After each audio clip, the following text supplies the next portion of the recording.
Bismillahirrahmanirrahim. Assalamualaikum warahmatullahi wabarakatuh. Innal hamdalillah nahmaduhu wa nasta'inuhu wa nastaghfiruh wa nastahdiih wa na'udzu billahi min syururi anfusina wa min sayyiati a'malina. May yahdihillahu fala mudilla lahu wa may yudlil fala hadiya lahu. Asyhadu an la ilaha illallah wahdahu la syarika lah wa asyhadu anna Muhammadan abduhu wa rasuluh sallallahu alaihi wa ala alihi wa sallam ala nabiyya ba'dah, amma ba'd. Ikhwatal iman, Bapak Ibu jamaah duha yang dimuliakan Allah Subhanahu wa taala, kajian tentang surah At-Tariq, surat yang ke-36 turun kepada Rasulullah sallallahu alaihi wasallam. Jadi urutan turunnya ke-36. Ya. Jadi surat ini rahimakumullah walaupun letaknya di penghujung jadi 30, tapi ia termasuk surat yang turun di fase-fase awal dakwah. Juz 30 itu ada berapa itu? 36 surat ya. Semuanya Makkiyah kecuali surat Al-Bayyinah dan An-Nasr. Cuma dua saja yang Madaniyah. Nah, rahimakumullah, hari ini kajian kita surah At-Tariq, temanya penguasa dan penolong. Ya. Karena ada yang berkuasa tapi tidak menolong.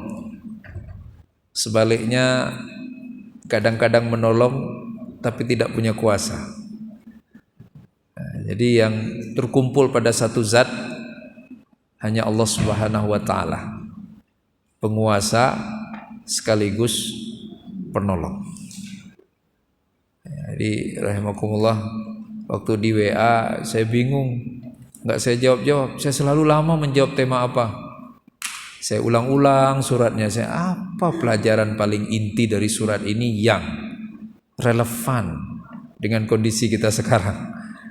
Nah, ketemulah itu ya, bahwa Allah itu penguasa sekaligus menolong. Di mana-mana kan? Ya, Zelensky, Presiden Ukraina, penguasa, nggak sanggup nolong rakyatnya. Ya kan? Iya, dulu almarhum Saddam Hussein, penguasa, nggak sanggup nolong rakyatnya. Gaddafi, penguasa, nggak sanggup nolong rakyatnya. Banyak penguasa ingin terus berkuasa, ingin dihormati sebagai penguasa, padahal tidak mampu menolong. Ya, hari-hari ini di seluruh dunia harga-harga barang naik.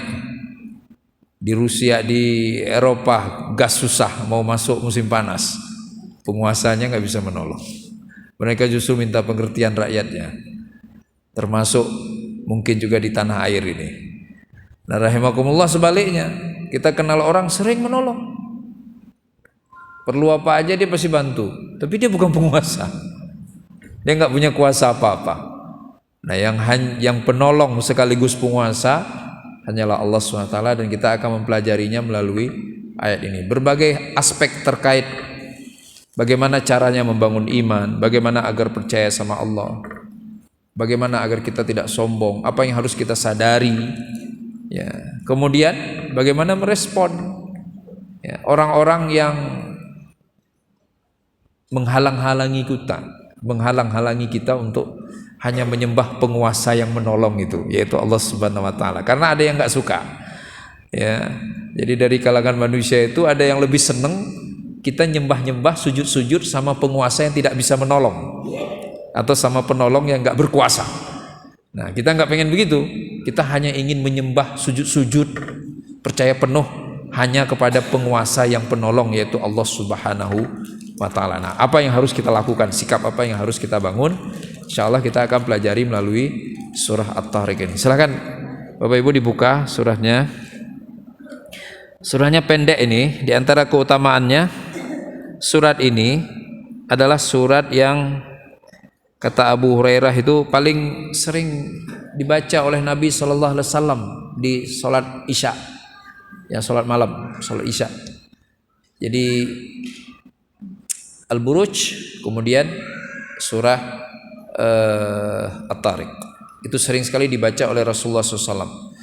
Nah, ini walaupun misalnya imam sholat Isya nggak ngikuti ini, nggak mesti harus kan ya, tapi setidaknya mempertimbangkan durasi pelaksanaan sholat Isya yang di dalamnya membaca Al-Buruj dan At-Tariq.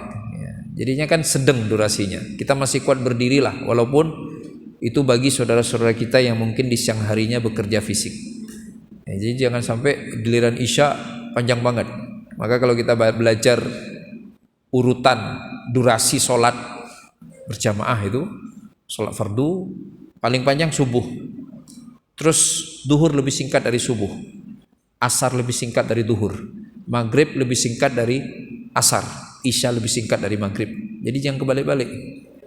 Ya kan ada orang malah begitu isya semangat dia, karena katanya kan udah pada pulang kerja, udah nggak pengen. Iya, tapi orang lelah, capek orang itu udah kerja, kan bapak-bapaknya pengen pulang, pengen tidur, kangen dia sama istrinya, pengen ngobrol sama anaknya. Lama-lama sholat isya, akhirnya orang nggak mau sholat isya ke masjid. Ya, jadi seperti itu durasi yang idealnya seperti itu. Tapi kita masuk ke suratnya, rahimakumullah.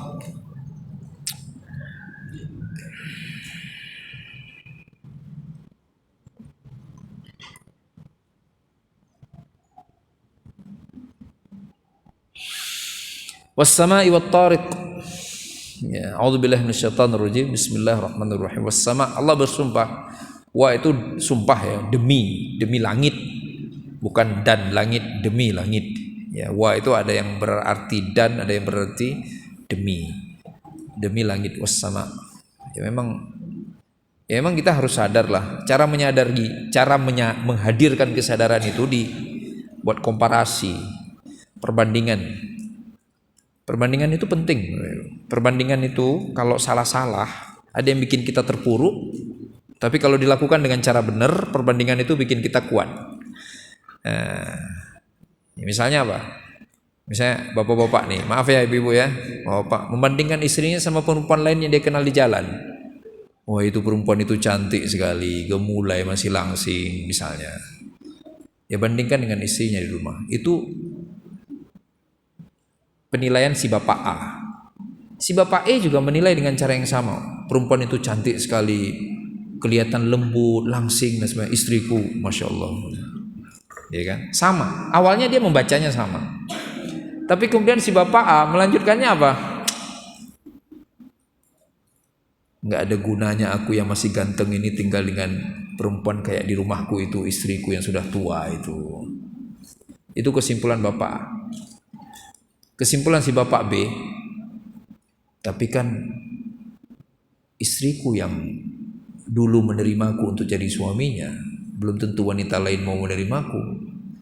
Istriku yang selama ini bersabar mengurus diriku, istriku yang menjaga harta dan anak-anakku, istriku yang penyabar, perempuan cantik yang aku lihat di jalan ini, belum tentu dia wanita bersih, belum tentu dia perempuan baik-baik. Belum tentu juga dia mau menerimaku. Belum tentu juga tubuhnya akan terus cantik seperti itu setelah aku menikahinya. Jangan-jangan berubah jadi kulkas atau drum. Bapak B, kan? Sama-sama membuat perbandingan. Yang satu hasilnya negatif, yang satu hasilnya positif. Tapi kita harus buat perbandingan. Karena semua tentang perbandingan. Ketika disebut afdal, lebih baik, lebih utama, itu kan hasil dari perbandingan. Ya, maka rahimakumullah, kita buat perbandingan. Allah bersumpah demi langit. Bandingkan saja dengan langit-langit yang kita buat, plafon kita. Bertahan berapa lama sih? Mau rumah keren banget, gedung keren banget, 10 tahun, 20 tahun renovasi kan? Ambruk kalau enggak. Pasti bocor. Mesti canggih apapun.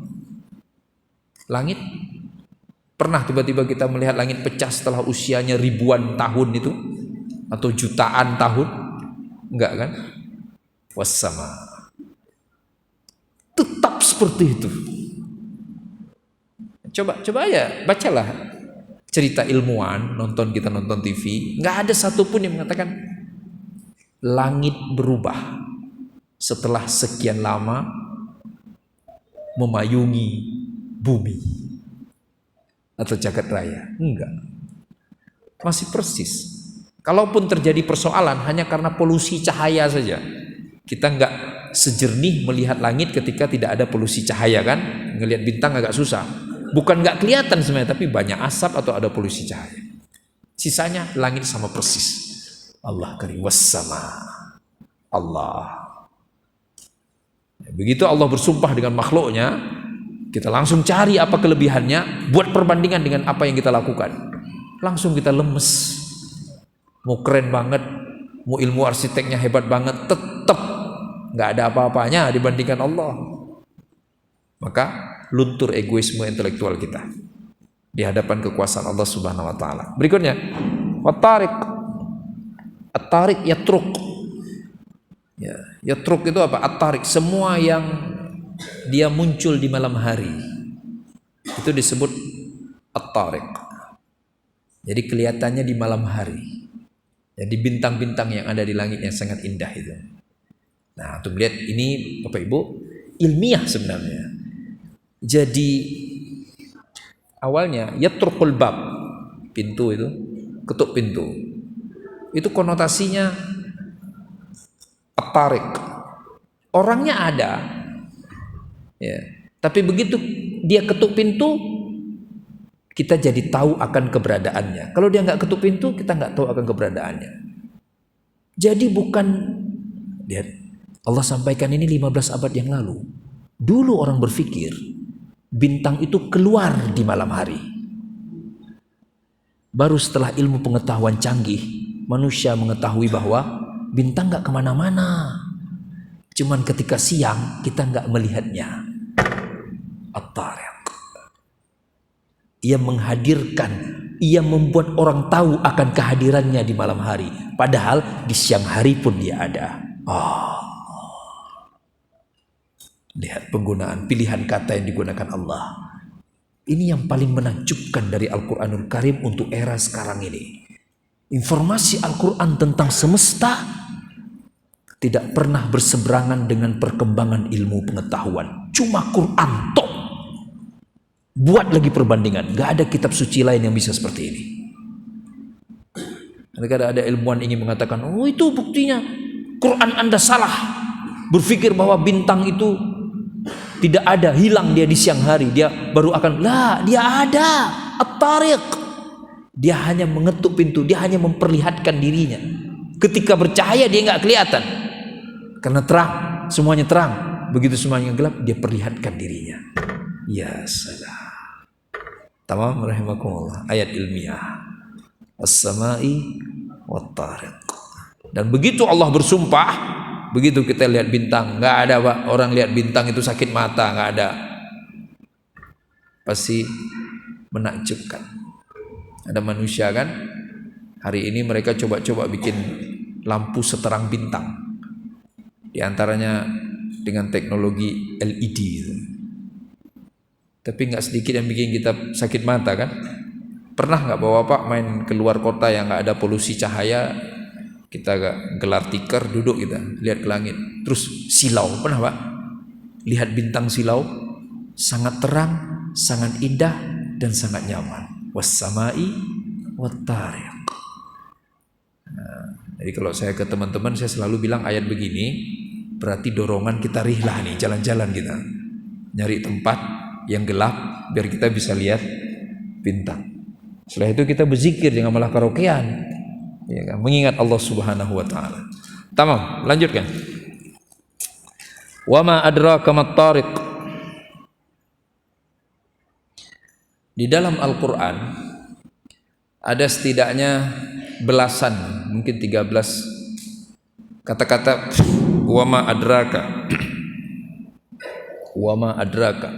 Ada wa ma adraka wa ma yudrika. Kalau wa ma adraka, Allah pasti jelaskan setelahnya. Apa kabarnya? Apa informasinya? Tahukah kamu? Artinya begitu kan? Wama adraka. Apakah kamu sudah tahu? Adra. Kalau yudri, wama yudrika, yudri itu fi'il mudhari. Apakah kamu sedang tahu? Itu present continuous. Apakah kamu sedang tahu? Kalau adra, past tense. Sudahkah kamu tahu? Lah yang Allah menggunakan pertanyaan wama adraka, selalu kemudian Allah sampaikan informasinya, kabarnya, kecuali hanya pada satu tempat. Surat Al-Haqqah, Mal-Haqqah, wama adraka Mal-Haqqah. Di depannya justru kadzabat Tsamudu wa 'Adun bil qari'ah. Tahu kan arti Al-Haqqah? Al-Haqqah, kebenaran mutlak. Lah, malah di depannya Allah bercerita tentang kaum 'Ad dan kaum Tsamud, dan kaum 'Ad dan kaum Tsamud yang melawan Allah Subhanahu wa taala. Padahal Al-Haqqah yang Allah maksud di sini adalah tentang Allah itu benar, ancaman Allah itu benar. Nah, jadi setelahnya bukan langsung jawaban atas apa itu makna Al-Haqqah. Kalau ayat-ayat lain kan wama adraka langsung kan penjelasannya. Beda dengan wama yudrika. Kalau Allah pakai wama yudrika, Allah nggak ngasih jawaban. Allah nyuruh kita mikir. Wama yudrika la'allahu yazakka. Surah apa itu? An-Nazi'at ya. An-Nazi'at, waktu Allah nyuruh Nabi Musa untuk ketemu Fir'aun. Ajak dia Musa. Jangan mau mungkin dia surat Abasa wa Tawalla. Ya, Abasa wa Tawalla. Kenapa enggak ajak orang buta itu? Jangan-jangan dia mau untuk membersihkan diri, mau untuk memperbaiki diri. Nah, rahimakumullah, ini Al-Qur'anul Karim. Wama adraka. Nah, di sini juga wama adraka. Wama adraka mat-tariq. Apa itu tariq? Allah jelaskan an-najmu ats-tsaqib. An-najmu ats-tsaqib, bintang. Tadi kan padahal sudah at-tariq di depan. Terus Allah nanya, Allah jelaskan apa itu an-najmu ats-tsaqib. Ats-tsaqib apa? Syiddatud dha. Ats-tsaqib itu yang mengalihkan perhatian. Nah, sahih, coba aja, nggak usah malam, Pak. Kita udah mulai terang subuh, lihat ke langit. Kalau ada bintang, ketarik kan mata kita kan, kita melihat ke sana. Atau antum kita pulang sholat subuh, pas masih ada bintang itu, ketarik mata kita. Gitu. Masya Allah. Allah nggak pernah bohong. An-najmu ats-tsaqib. Bintang-bintang itu selalu akan menarik perhatian. Maka kemudian manusia baru membuktikan pada hari ini.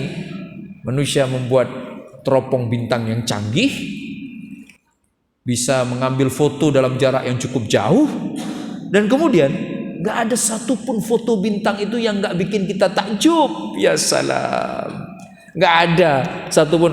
Set googling aja, Google foto-foto yang terbaru itu kan, yang teknologinya yang udah canggih itu, yang nggak ada yang kita ngelihatnya biasa aja, nggak ada. Takjub kita, ya warnanya, ya cahayanya, ya susunannya unik tapi indah sekali, masya Allah. Nggak ada apa-apanya dengan lampu-lampu kita ini. Musuh mahal apapun kita belinya. Yang ciptaan Allah selalu luar biasa. An-najmu ats-tsaqib, bintang yang cahayanya merebut perhatian kita. Untung tidak merebut hati kita. Ya. Jadi rahimakumullah, Bapak Ibu yang dimuliakan Allah Subhanahu wa taala, maka Bapak-bapak, Ibu-ibu, kalau kita ngaji sekaligus baca, nonton, lihat, saksikan apa saja yang dicapai oleh manusia tentang pengetahuan alam ini. Pasti makin enak ngajinya. Begitu lihat foto-foto bintang yang menakjubkan itu, kita akan mengatakan, Masya Allah ya Rabb, an-najmu ats-tsaqib. Ya kan? Rahimakumullah. Nggak ada yang Allah ciptakan di semesta ini yang nggak menyenangkan hati kita, nggak menarik perhatian kita. Hanya pertanyaannya adalah, untuk apa itu kan? Kenapa Allah harus bercerita? Untuk apa Allah ciptakan itu semua? Allah ingin membahagiakan makhluknya. Allah ingin makhluknya mudah menemukan siapa Khaliknya. Allah nggak ingin kita sesat, salah jalan. Allah nggak pengen kita nggak kenal sama Tuhannya. Allah pengen kita kenal Tuhannya. Maka Allah kirimkan tanda-tandanya. Yang harusnya tanda-tanda ini semua menyadarkan kita bahwa jagat raya ini ada penciptanya. Dan penciptanya bukan dari kalangan manusia. Manusia nggak sanggup. Penciptanya Allah Azza wa Jalla. Sehingga begitu kita sholat, kita melakukannya bukan lagi karena paksaan, tetapi kita sholat karena kita ingin berterima kasih kepada Allah atas kasih sayangnya yang maha besar. Kita nggak perlu disuruh lagi bayar zakat. Kalau perlu kita mengeluarkan harta kita melampaui apa yang seharusnya kita keluarkan. Kita nggak perlu lagi diteriakin untuk ke masjid. Kalau perlu sebelum azan pun kita sudah ke masjid. Ibu-ibu nggak perlu merasa gerah dengan jilbabnya. Kalau perlu akan selalu menutup aurat kemanapun dia pergi. Masya Allah. La ikraha fid din. Matching, ya kan? Allah nggak maksa.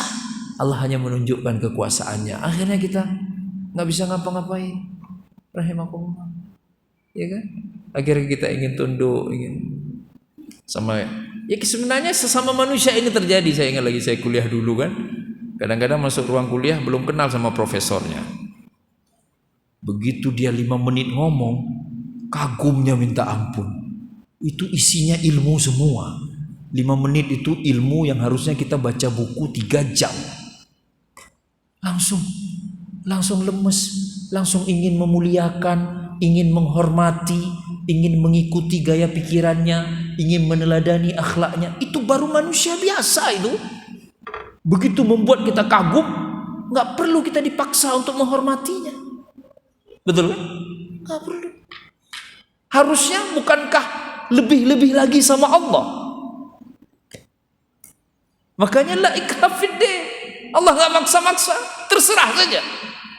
Makanya Allah tampilkan dalam Al-Quran. Lihat kekuasaan Allah. Sadari betapa indahnya, sadari betapa hebatnya, betapa kuatnya. Harusnya lahir kekaguman yang mendalam, yang akhirnya mendorong kita untuk sujud, untuk merendah, untuk takluk di hadapan Allah, merasa kalah di hadapan Allah, merasa kagum luar biasa di hadapan Allah Subhanahu wa taala.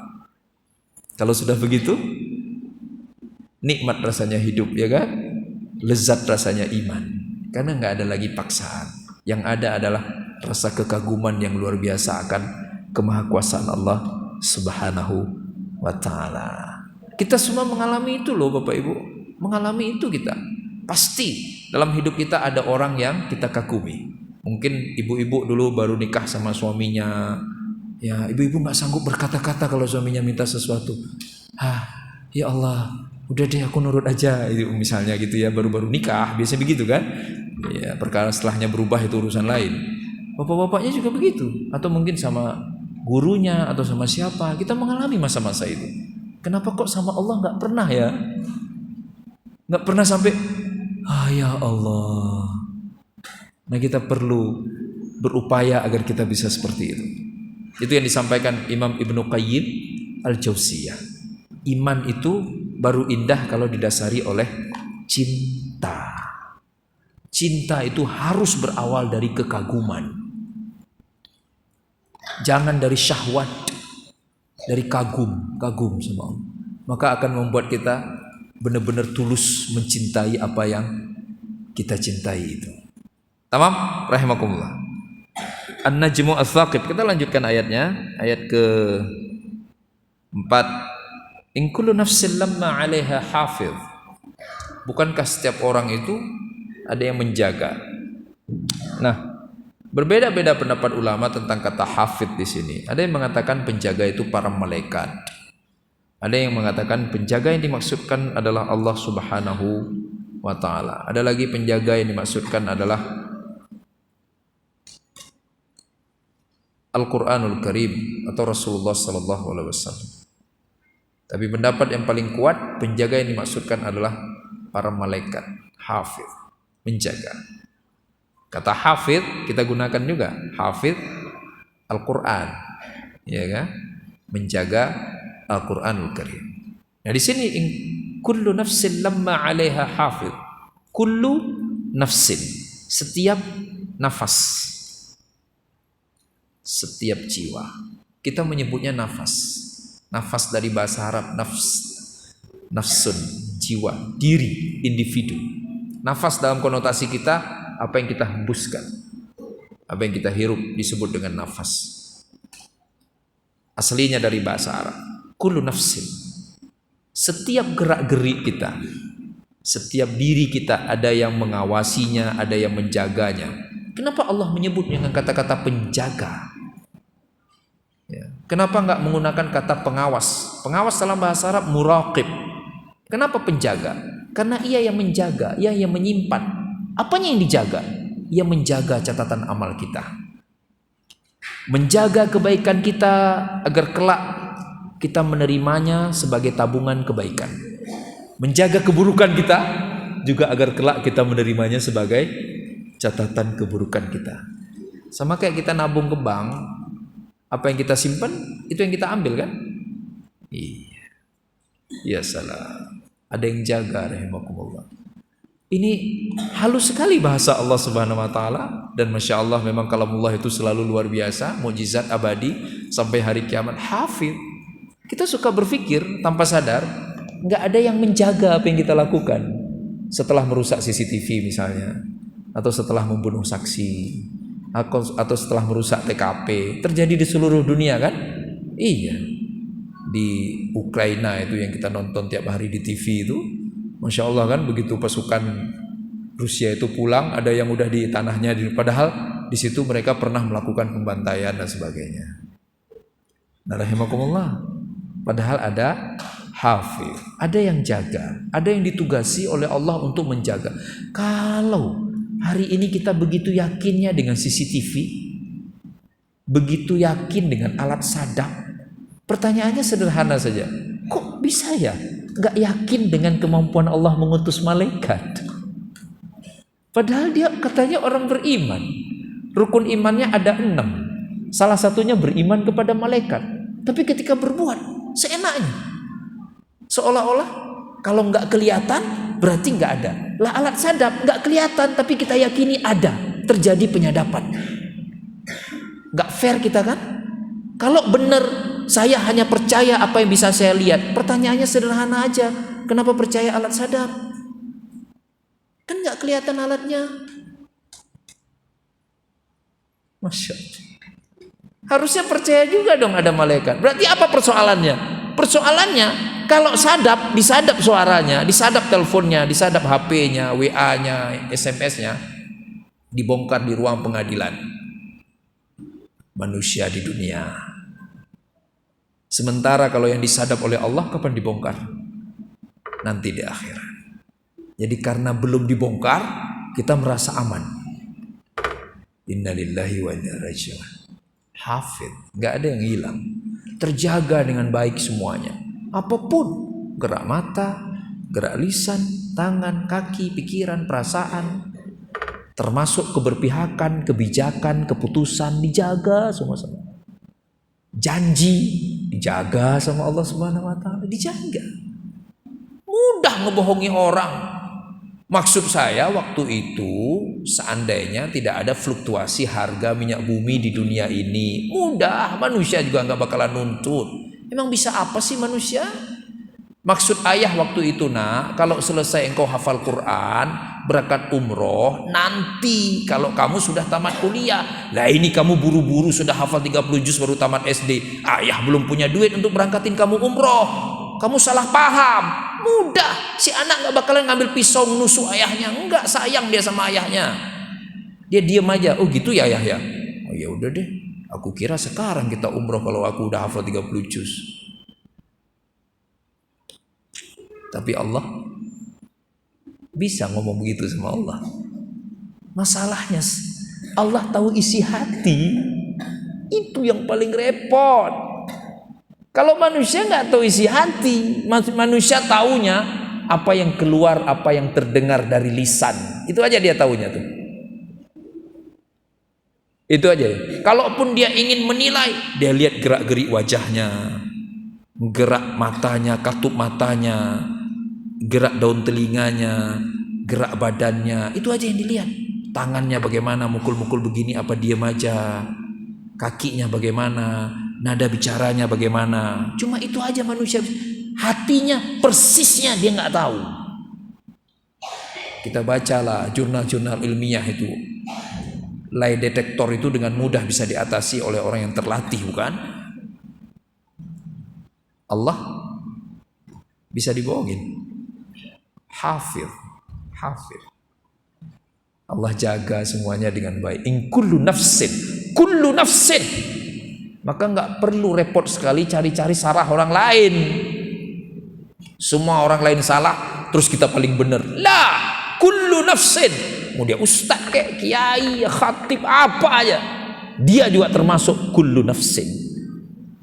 Allah tahu semuanya yang dia lakukan dan Allah simpan semua informasi tentang apa yang ia lakukan selama hidupnya, semasa hidupnya. Itu yang jadi soal. Ayo, pertanyaannya, apa hubungannya? Kenapa Allah ngomong Anda jimu ats-tsaqib sebelumnya? Kenapa tiba-tiba bicara soal pengawasan, penjagaan atas informasi semua yang dilakukan manusia semasa hidupnya? Kaitannya, kalau sudah kagum sama Allah, bahwa Allah bisa ciptakan langit yang sedemikian luas, yang hebat, yang indah, juga bintang yang sedemikian indah, kagum sama kekuasaan Allah, maka nggak masuk akal tiba-tiba nggak percaya Allah bisa mengutus malaikat sebagai penjaga amal kita. Jauh lebih sederhana, bukan bagi Allah? Maka Allah mulai dulu apa yang terlihat, biar indera kita mengakuinya nih. Kita lihat, oh ya, as-sama ada, at-tariq ada, an-najmu ats-tsaqib ada. Allah bukan, Allah. Hafid nggak kelihatan, tapi kata Allah ada. Percaya, karena percaya kepada as-sama, percaya kepada at-tariq, percaya kepada an-najmu ats-tsaqib. Gitu rahimakumullah. Ya kan? Maka boleh Bapak Ibu, misalnya gini, iman menipis nih. Ini kenapa nih hati saya kok kayaknya kurang percaya sih sama Allah ini ya. Kayaknya yang haram jadi halal, yang halal jadi haram. Boleh juga kalau, tapi saya mau baca Quran kayaknya males. Jalan-jalan aja lah. Nah, jalan-jalan aja istrinya tapi. Jangan pergi sendirian. Ajak istrinya pergi ke kampung-kampung kemana, lihat laut, lihat langit, biar kita sadar lagi, ya Rabb, Allah berkuasa. Masa Allah nggak mampu untuk mengawasi diriku? Masa Allah nggak mampu untuk memberiku hidayah, menjaga hidupku agar aku benar? Akhirnya kita optimis lagi dalam hidup. Ya. Berikutnya. Nah, sekarang respon manusia. Apa yang manusia harus lakukan agar dia selalu sadar? Kalau tadi kan Allah sampaikan apa yang Allah sudah lakukan. As-sama dari Allah, at-tariq dari Allah, an-najmu ats-tsaqib dari Allah, hafid juga Allah yang kirim, penjaga amalan kita. Nah, sekarang apa yang harus kita lakukan? Yang harus kita lakukan, falyanzuril insanu mimma khuliq. Hendaklah manusia itu melihat dari apa ia diciptakan. Mim khuliqa min ma'in dafiq. Al-ma' alladhi yusabbu biquwwatin wa sur'atin. Begitu definisinya dafiq. Ini ayat ilmiah.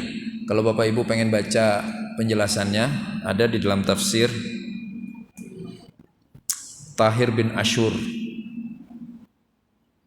Tafsirnya judulnya At-Tahrir wa Tanwir. Dulu beliau pernah jadi rektor Universitas Az-Zaitunah di Tunisia. Orang lama. Ya, hidupnya, lahirnya sebelum abad 20. Meninggalnya tahun berapa itu beliau? Tahun 70-an kalau nggak salah ya. Hebat. Beliau sudah menulis tentang tafsir ayat-ayat yang seperti ini. At-Tahrir wa Tanwir. Kitab tafsirnya. Ayat ilmiah Bapak Ibu. Ilmiah kenapa? Dafiq. Kalau enggak dafiq, enggak jadi. Mohon maaf kalau keterangan saya kurang pas penggunaan kosakatanya. Dafik itu air itu, mani itu harus kuat, harus kenceng. Itu makna dari dafik. Kalau enggak jadi. Ma'in dafik. Masya Allah. Yatadaffaq. Maka kalau sampai hari ini kata-kata ini digunakan. Kalau ibu-ibu, bapak-bapak beli koran Arab, misalnya orang Arab, wartawan nulis tentang air yang terjun deras gara-gara hujan deras, al-ma yatadaffaq, mereka bilangnya begitu. Dafiq, keras, kuat, kencang dan kuat. Dafiq. Dulu ketika ayat ini turun, mereka sekedar memaknainya apa? Sperma itu harus nggak boleh pelan pada saat keluarnya, harus kencang. Cukup itu saja, dan mereka mengimani itu. Begitu diriset, ternyata itu bukan hanya tentang zahir sperma yang bisa terlihat oleh mata telanjang, tapi juga apa yang ada di dalamnya yang hanya bisa dilihat melalui laboratorium. Juga harus kuat dan kencang. Ya salam. Ma'dafiq. Ayat ilmiah. Nggak ada informasi Allah yang keliru membuktikan Al-Quran dari Allah. Al-Quran tidak pernah diintervensi oleh manusia. Turunnya 15 abad yang lalu, konten detailnya sesuai dengan capaian ilmu pengetahuan modern. Ya salam. Kita menyebutnya, kalau Bapak Ibu kuliah di tafsir, namanya tafsir ilmiah, at-tafsir al-ilmi. Sudah banyak ulama yang menulisnya. Ada Fakhruddin Ar-Razi, itu orang Iran ya. Beliau meninggalnya di Afghanistan, tapi orang lama sekali itu.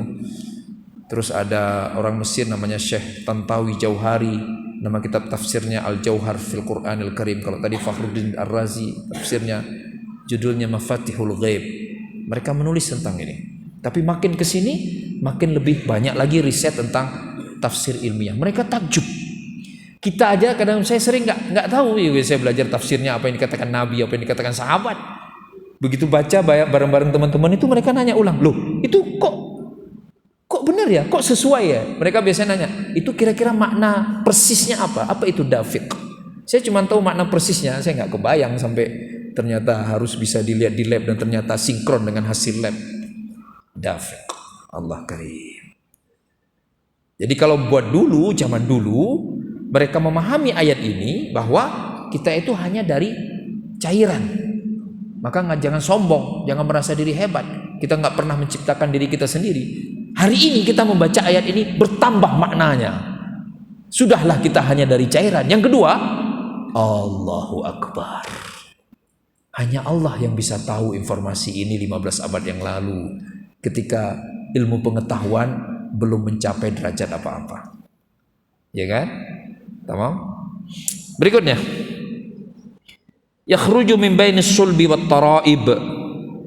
Sulbi wat taraib. Dari mana sumbernya? Lagi-lagi belum ada riset pada masa itu. Yakhruju min bainis sulbi wat taraib. Ya, bagian tulang yang ada dalam tubuh manusia. Ya.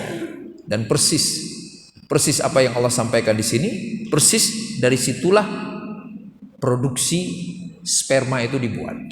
Sulbi dan taraib. Ya. Berikutnya, rahimakumullah, innahu ala raj'ihi laqadir. Jadi pengetahuan yang ketiga, yang keempat, innahu ala raj'ihi laqadir. Sesungguhnya Allah lah yang mampu untuk mengembalikannya. Pertanyaannya, apa kaitannya dengan manusia harus sadar ia dari apa diciptakan? Dan kemudian Allah memberi informasi dari mana sumber penciptaan manusia. Kemudian Allah menyampaikan, innahu ala raj'ihi laqadir. Tentunya Allah sangat mampu untuk mengembalikan penciptaannya. Agar kita sadar, kalau kita merasa mustahil untuk dihidupkan kembali setelah mati, itu wajar, karena memang kita mustahil menciptakan. Kita nggak menciptakan, maka kita merasa mustahil untuk kembali diciptakan setelah mati kita. Tapi Allah menciptakan. Bukankah jauh lebih mudah bagi Allah untuk mengembalikan penciptaan dibandingkan menciptakan? Kalau menciptakan saja sedemikian mudah, apalagi mengembalikan penciptaan. Innahu ala raj'ihi laqadir. Aywa. Tamam, rahimakumullah. Yauma tublas sarair. Detailnya apa? Terus emang kalau dihidupkan lagi kenapa? Pasti pertanyaannya kayak itu. Yauma tublas sarair. Tubla itu bala yabli, al-ihtibar wal imtihan. Ujian dan tes. Ujian dan diuji. Ada yang ujian tapi dia nggak merasa diuji. Ini enggak. Tubla itu ujian dan diuji. Dengan apa? As-sarair, jamak dari sarirah. Apa itu sarirah? Rahasia-rahasia yang nggak ketahuan. Ya salah, ngeri kan rahimakumullah. Kalau dengan yang kayak gini nggak perlu diuji. Ini nggak rahasia, orang tahu semua, kita benar. Dan manusia ketika diketahui oleh banyak orang, langka sekali yang berani aneh-aneh. Orang kapan berbuat maksiat? Ketika merasa ia dalam rahasianya. Nah, ya langka lah orang terang-terangan di jalan raya nggak bener atau depan orang nggak bener, langka banget. Baru berani macam-macam. Kalau udah sarirah, sarair. Aywa. Dikembalikan oleh Allah penciptaannya, dikembalikan nyawanya untuk diuji rahasianya. Ditanyakan rahasia-rahasianya, dibongkar rahasia-rahasianya, sehingga tidak ada lagi yang menjadi rahasia pada hari itu. Rahimakumullah. Ya kan? Maka kagum sekali sama kiai-kiai kita yang kalau ngomong itu dibilang apa? Nak, biasa aja nak. Salah saya juga banyak, kamu aja nggak tahu. Kita saling doakan aja biar kita selamat nanti di hadapan Allah. Ya Allah, kita taunya beliau baik banget, ilmunya banyak, tapi merendah. Karena emang kita nggak ada yang tahu rahasia kita kan, kecuali Allah Subhanahu Wa Taala. Nah, yang paling fatal adalah mereka yang sangat nyaman dengan kerahasiaan. Ya kan? Gak usah di hadapan Allah lah. Hari-hari ini tuh Twitter yang tadinya udah mau bangkrut hidup lagi, laku lagi, gara-gara ada yang iseng pakai lipstick, wajah nggak karuan, nge-share informasi yang nggak penting banget itu, ya kan? Tapi pada heboh kan, heboh semua, masya Allah. Di mana-mana begitu. CIA kalau ternyata bisa diterobos, heboh. FBI heboh. Semua negara pasti akan heboh. Padahal dia tidak tublas sarair kan? Apa artinya tidak tublas sarair? Dia dengan mudah bisa mengatakan informasi itu nggak penting, informasi itu nggak berharga. Masih ingat dulu Snowden? Masih ingat? Ingat kan, Bapak Ibu ngikutin berita nggak sih? Yang dulu dibongkar rahasia Kementerian Luar Negeri Amerika itu, yang saya baca itu. Kan orang dimuat di koran-koran itu, sampai misalnya diplomat itu nyebut kanselir Jerman itu dengan panggilan apa gitu. Jadi panggilan itu jelek-jelek sekali, ada yang disebut apa gitu misalnya. Nggak enak kita nyebutnya di masjid ini. Pada marah kan, pada heboh di Eropa itu. Ternyata segitunya pejabat Amerika nyebut pejabat Eropa ya, katanya orang gitu. Tapi nggak tublas sarair. Apa buktinya nggak tublas sarair? Nggak ada tuh putus hubungan diplomatik. Nggak ada tuh tiba-tiba kerjasama ekonomi berakhir, terus saja mereka berkongsi. Jadi sarairnya terbuka, tapi nggak ada risiko. Namun lihat bagaimana kebakaran jenggotnya orang-orang yang sarairnya terbuka, padahal dia tidak sedang diuji dengan rahasianya itu. Marah sekali kan? Ya marah, ya malu, ya perlu klarifikasi resmi, ya macam heboh lah pokoknya. Makanya biasanya di mana-mana kan di seluruh dunia begitu kan? Yang paling sering kita dengar kan dari Amerika itu, nanti kalau ketangkap maka akan ada hadiah sekian juta dolar. Ketangkap sekian juta dolar. Kita bingung, emang apa sih konsekuensinya? Malu doang kan? Ketahuan kelakuan pejabatnya nggak bener gitu. Tapi Amerika tetap nggak, pokoknya harus ditangkap orang ini. Padahal negara lain pun nggak akan berbuat apa-apa sama Amerika, siapa berani kan? Hari akhirat nggak begitu resikonya. Tubla. Begitu rahasia itu terbongkar, dibongkar sama Allah, maka yang terbongkar harus menerima sanksinya. Sekarang kan hampir nggak ada sanksi apa-apa. Ada sanksinya, tublas sarair. Maka apa pelajarannya Bapak Ibu? Jangan terlalu pede ketika bisa merahasiakan. Yang kedua, ngapain sih rahasia-rahasiaan? Iya kan? Iya, ini terjadi. Kadang saya di masjid, datang ke masjid, datang DKM-nya, dan Ustaz, Afan, sini lu sebentar. Ini penting Ustaz. Ada, ya elah, ngomong aja kek. Justru apa? Apa yang Allah sampaikan dalam Al-Quran? Nggak boleh najwa. Najwa apa artinya? Bisik-bisik, sembunyi-sembunyi. Itu bukan najwa nama orang ya. Kalau engkau berdua, engkau bertiga, engkau berbisik-bisik dengan berdua. Satu temanmu engkau biarkan. Sakit hati lah dia. Engkau berempat, bisik-bisik dengan bertiga. Satu orang engkau biarkan. Apa yang rahasia? Pasti sesuatu aib kan? Gak berani ngomong di depan karena ngomongin orang, karena merencanakan hal buruk untuk orang, merencanakan makar, kait dan sebagainya. Coba kalau itu baik-baik aja, perlu rahasiaan? Gak perlu, ngomong aja. Soheh, kalaupun perlu langka sekali. Contohnya apa? Perlu rahasia. Bapak Ibu, apa yang perlu rahasia? Harus rahasia terus tuh, apa tuh? Suara dari kamar kita sama istri jangan sampai keluar kamar. Itu perlu rahasia. Musibah kalau anak-anak dengar. Ya kan? Iyalah.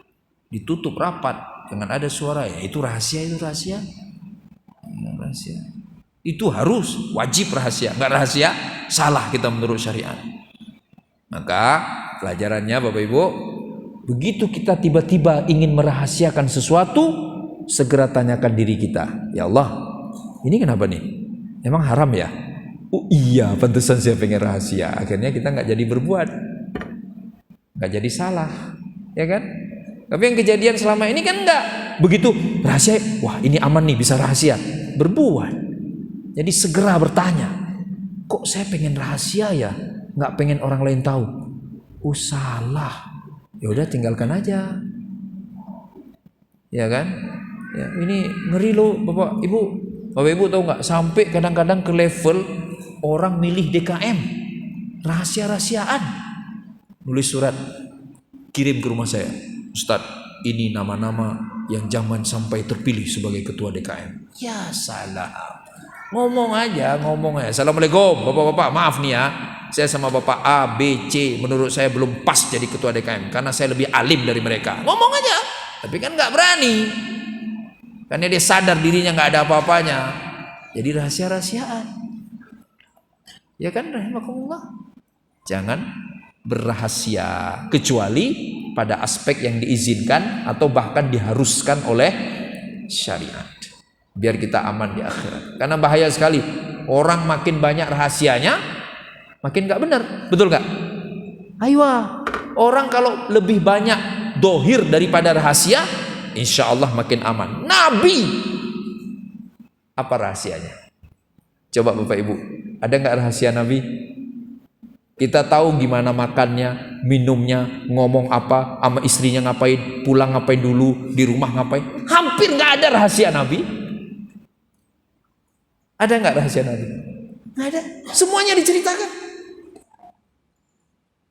Maka kalau kita terlalu banyak rahasia, kita harus khawatir.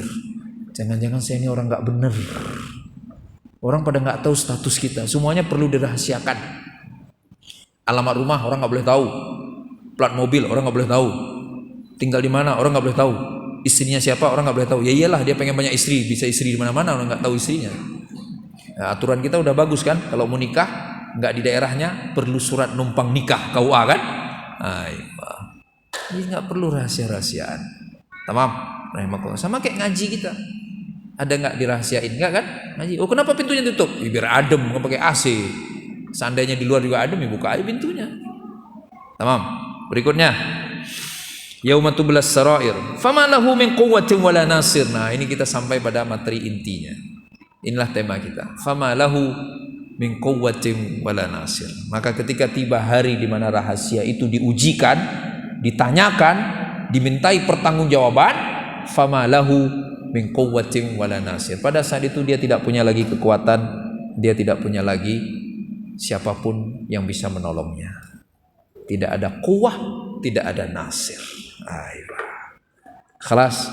Maka siapa yang kuwah, siapa yang nasir, siapa yang kuat, siapa yang berkuasa, siapa yang menolong, hanyalah Allah Subhanahu wa taala. Itulah hakikat penguasa dan hakikat penolong.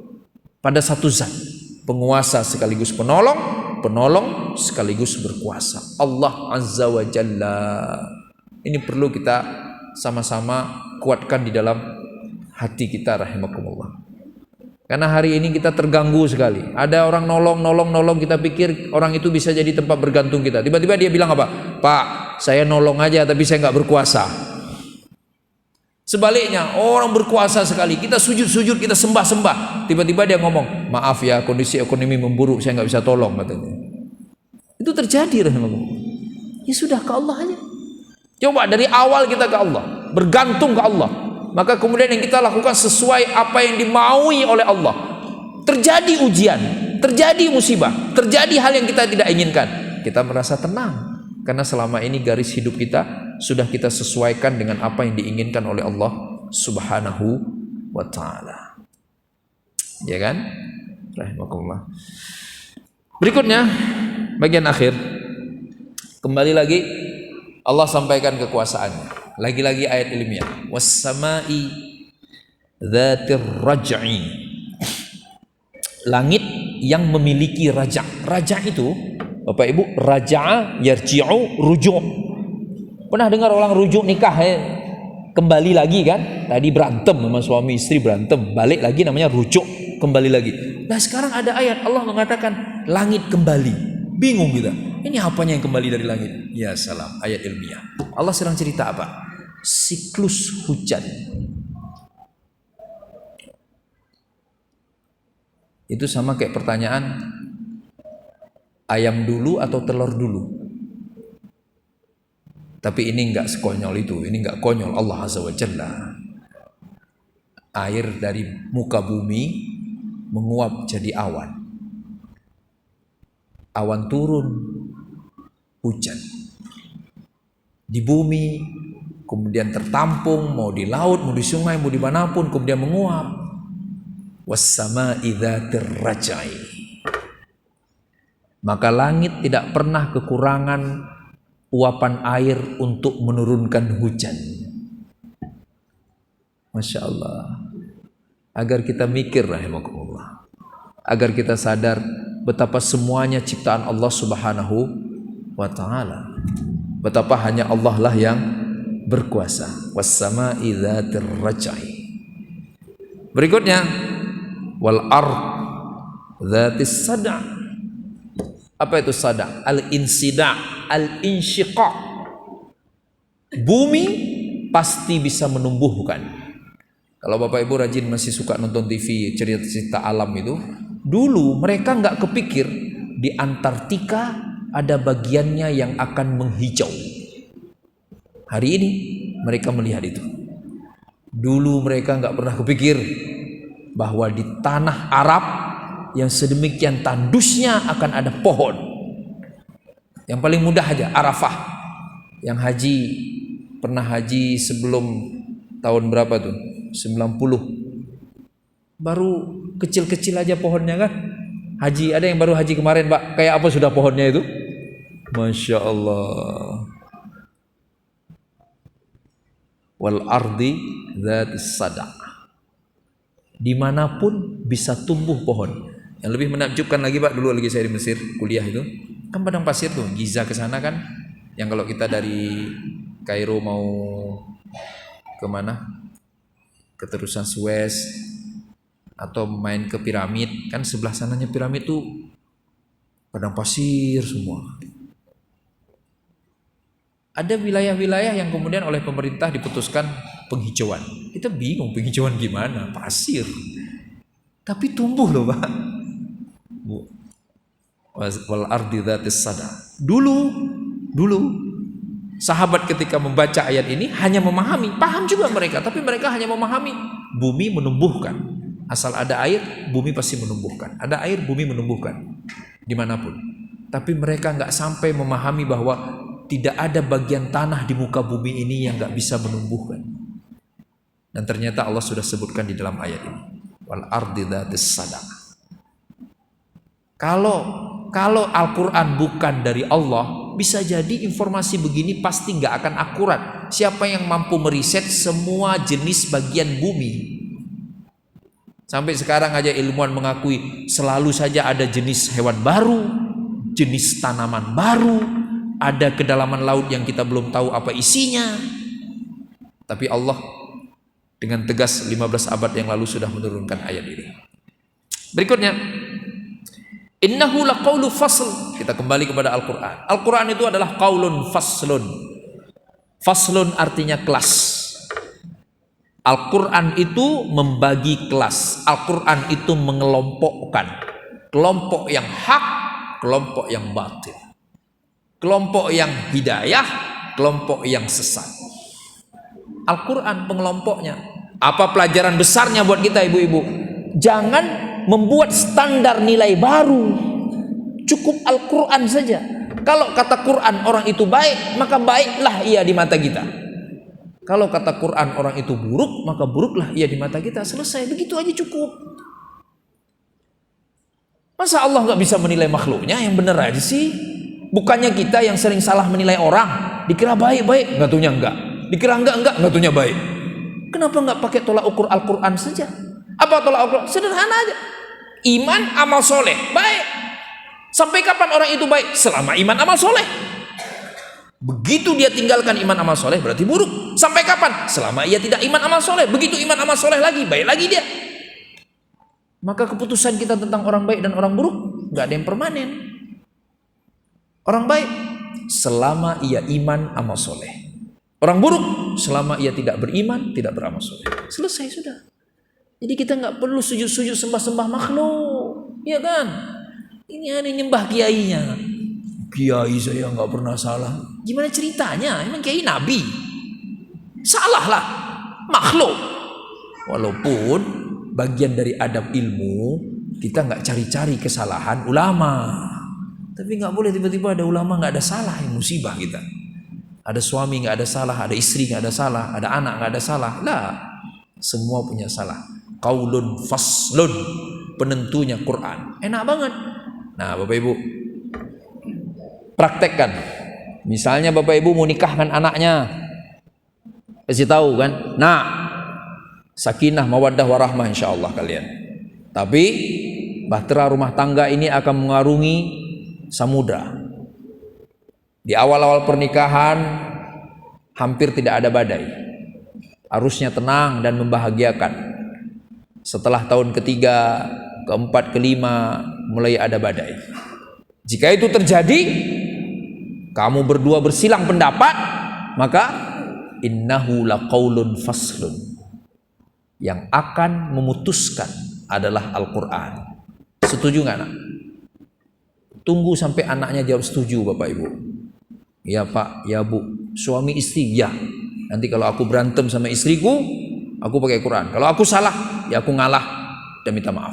Si istri juga, kalau aku berantem dengan suamiku, ternyata aku salah, aku minta maaf dan aku ngalah. La qaulun faslun.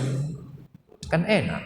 Langsung Allah Subhanahu wa ta'ala. Maka nggak jadi soal kan. Sekarang orang kan jujur saja Bapak Ibu, masih aja ada di kalangan umat Islam, jangan nikah sama suku ini, nggak beres suku ini, laki-laki dibeli.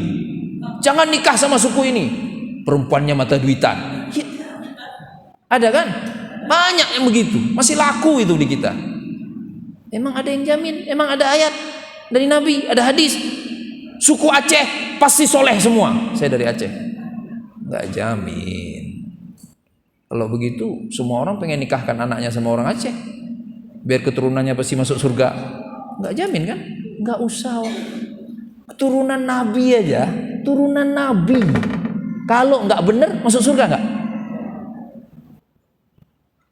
Kenapa nggak pakai Quran aja? Lebih enak hidup kita kan? Iya, ini sayang. Anak mudanya itu udahlah dia cari yang soleha, diperkenalkan sama ayah. Ya, ini aku sudah dapat yang soleha, yang ayah sama emak mau. Yang ditanya pertama apa? Apa suku calon istrimu itu? Disebutkanlah. Enggak benar nak, tinggalkan. Pengalaman keluarga kita nikah sama suku itu semuanya cerai. Iya, ilah. Ya iyalah, orang ketemunya di diskotik semua. Ini anaknya ketemu di masjid. Itu saya serius membicarakan ini Bapak Ibu.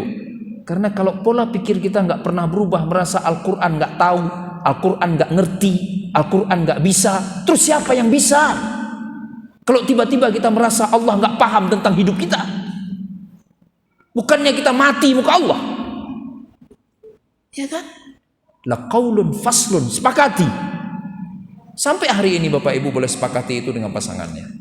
Pulang ke rumah, Bu, itu benar kata Ustaz, Bu. Kita kembali ke Al-Quran aja. Kalau kata Quran ibu salah, berarti aku benar. Kalau kata Quran aku benar, berarti ibu salah. Ya itu dua-duanya istrinya salah terus. Ya. Jadi rahimakumullah harus fair ya. Baik, berikutnya. Wa ma huwa bil hazan. Dia bukan syair. Jadi orang jahiliyah Bapak Ibu, itu begitu turun Al-Quran kan indah tuh bahasa Quran. Kayak surat ini kan ya was-sama'i wat-tariq wa ma adraka mat-tariq an-najmu tsaqib in kullu nafsin lamma, indah bunyinya, empuk. Apa kok suaranya bagus, panjang pendeknya pas, tajwidnya benar, makhrajnya pas, enak banget dengarnya. Itu bukti bahwa Al-Quran itu sangat puitis. Tapi Al-Quran bukan puisi. Ya kan? Sama kayak kita bahas tadi. Al-Quran syarat dengan informasi, ilmu, pengetahuan. Tapi Al-Quran bukan rujukan buku ilmu pengetahuan. Al-Quran syarat dengan informasi kedokteran. Tapi Al-Quran bukan kitab kedokteran.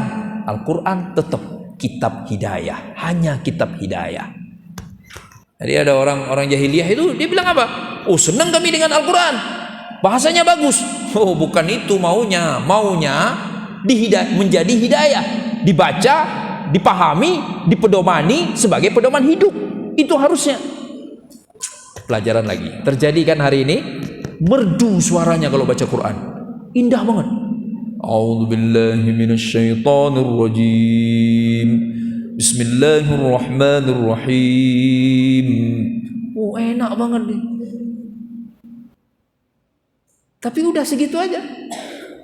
Tiap hari Alif Lam Mim. Tiap hari itu aja. Artinya nggak dipelajari.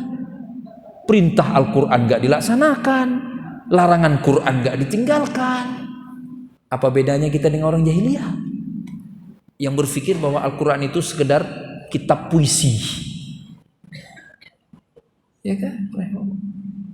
Maka saya sering sampaikan Bapak Ibu, hatta di majelis-majelis Al-Quran, target akhir yang harus kita kejar dalam interaksi kita bersama Al-Quran, mengamalkan, membaca, mengindahkan suara, mentajwidkan, memahami. Itu semua langkah-langkah menuju tujuan utama yang terakhir, yaitu mengamalkan instruksi Al-Quran. Yang paling sedih adalah orang berhenti. Ada yang berhenti baru bisa baca. Saya sudah ahli Al-Quran, tiap hari saya baca, tiap hari khatam sejuz, 2 juz, 3 juz. Ada yang tiap hari sibuk dengan hafal. Ada yang tiap hari sibuk dengan melagukan, mengindahkan bunyi. Padahal target akhirnya amal. Yang ditanyakan amal. Apa yang sudah engkau amalkan dari ilmu Al-Quranmu? Tamam? Termasuk ini. Ini bukan target akhir kelas tafsir. Gak bisa kita mengatakan ke Allah, sudah ya Allah, aku sudah ikut kelas tafsir.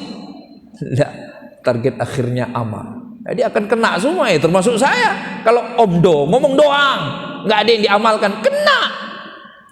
Gak bisa kita cerita ilmu di hadapan Allah. Yang ditanya, ilmu untuk apa diamalkan? Iya kan? Pertanyaannya, ilmu untuk apa diamalkan? Nggak ada. Ilmu apa yang engkau ketahui? Jawablah pertanyaan berikut ini. Nggak ada itu. Ada berapa surat di dalam Al-Quran? Sebutkan berapa juz, berapa halaman? Nggak ada pertanyaan itu. Ilmu apa yang sudah engkau amalkan? Ayo. Berikutnya, rahimakumullah. Innahum yakiduna kaidan. Apa perbedaan antara kaid dengan makar? Ada perbedaan signifikan. Kaid, al-juhdu li ilhaqid darar bil ghair bi tariqah khafiyah, upaya untuk memberikan kemudaratan pada orang lain dengan cara sembunyi-sembunyi, itu kaidun. Kalau makar, upaya untuk memberikan kemudaratan kepada orang lain dengan cara terang-terangan. Kata makar dari bahasa Arab, kata kaidun dari bahasa Arab. Kata makar sudah ada dalam bahasa Indonesia, tapi sepertinya kaidun itu belum ada dalam bahasa Indonesia. Cuma bedanya kalau makar di dalam bahasa Indonesia itu yang di dalam Quran itu kaidun. Jadi kalau kita bilang makar kan rencana sembunyi-sembunyi. Kalau di bahasa Quran padahal makar itu yang terang-terangan. Kalau yang sembunyi-sembunyi namanya kaidun. Nah, di sini Allah sampaikan, innahum yakiduna kaida. Sesungguhnya mereka yakiduna kaida, berusaha untuk menghadirkan kemudaratan secara sembunyi-sembunyi kepada orang Islam. Apa kemudaratan sembunyi-sembunyi yang mereka lakukan terhadap umat Islam, terhadap agama Islam, terhadap Al-Quran, terhadap Nabi? Jadi begitu mereka pergi dari Nabi, mereka bisik-bisik, Nabi bohong, dia kesihir, Muhammad itu kemasukan, Muhammad itu gila. Sembunyi-sembunyi, nggak berani ngomong langsung depan Nabi. Itu namanya kaidun. Innahum yakiduna kaida wa akidu kaida, dan aku juga akan memberikan kemudaratan untuk mereka karena upaya jahat mereka memberikan kemudaratan secara sembunyi-sembunyi kepada Muhammad. Apa yang terjadi? Yang terjadi hati mereka nggak tenang. Ya kan, banyak kisah kita baca kan, sahabat-sahabat itu yang dulunya sangat membenci Islam, secara sembunyi-sembunyi berusaha untuk mengganggu umat Islam, mendolimi umat Islam, tapi hatinya nggak ada yang tenang. Contoh yang jadi negosiator ke Nabi itu kan, ada Mughirah dan sebagainya, ketemu sama Nabi, habis ketemu Nabi hatinya nggak tentram. Ini Muhammad ini benar, ini ayat-ayat yang dibaca Muhammad bukan bikinan Muhammad, ini bukan ayat bikinan manusia, ini pasti bikinan Allah. Itu wa akidu kaida. Akhirnya mereka nggak tenang, nggak tentram di dalam hidupnya. Famahilil kafirina amhilhum ruwaida, maka berikanlah kesempatan kepada mereka. Nah, ini yang suka sering sekali disalahpahami. Amhilhum ruwaida. Apa makna amhilhum ruwaida? Bukan berarti kemudian kita membiarkan diri kita zalimi, bukan itu maknanya. Maknanya bersabarlah. Kan di ayat sebelumnya, wa akidu kaida. Allah, aku pasti akan membalas kemudaratan mereka dengan kemudaratan. Nah, ini yang harus kita sabari. Kan ada orang kan begitu, ya Allah, di mana engkau ya Rabb? Kezaliman di mana-mana ya Rabb. Itu orang enggak beriman dengan Allah, Pak. Enggak, amhilhum ruwaida. Tenang. Apa yang bikin kita tenang? Sejarah. Fir'aun masih hidup enggak? Kira-kira ada enggak sekarang orang hancur banget terus dia kasih nama anaknya Fir'aun? Ada enggak? Enggak berani. Takut dia. Selesai kan Fir'aun, tapi kan enggak langsung. Panjang masih umurnya waktu itu kan. Sejak kapan Fir'aun mulai jahat? Sejak mimpi ngelihat ada anak kecil yang akan mengambil alih kekuasaannya. Sampai anak kecil itu besar kan, Nabi Musa kan masih hidup, masih bisa menzalimi. Jadi sejarah ini bikin kita kuat. Abu Jahal, tabban laka ya Muhammad, mampus engkau Muhammad, kata Abu Jahal. Tabban itu katanya mampus. Langsung mati nggak pas dia lagi begini? Enggak. Allah hidupkan. Istrinya masih hidup juga. Lama hidupnya baru kemudian mati. Abu Lahab begitu dan semuanya. Nah, kita harus yakin. Makanya Bapak Ibu dalam studi peradaban kita lihat umat Islam 15 abad. Sejarah perjalanan umat ini lengkap banget. Ada yang baik, ada yang enggak, ada yang menyenangkan, ada yang menyulitkan dan seterusnya. Maka kalau kita rangkum, mana bagian lebih panjang mana? Bagian yang membahagiakan atau bagian yang menyengsarakan? Selalu bagian yang membahagiakan. Ini alhilhum ruwaida.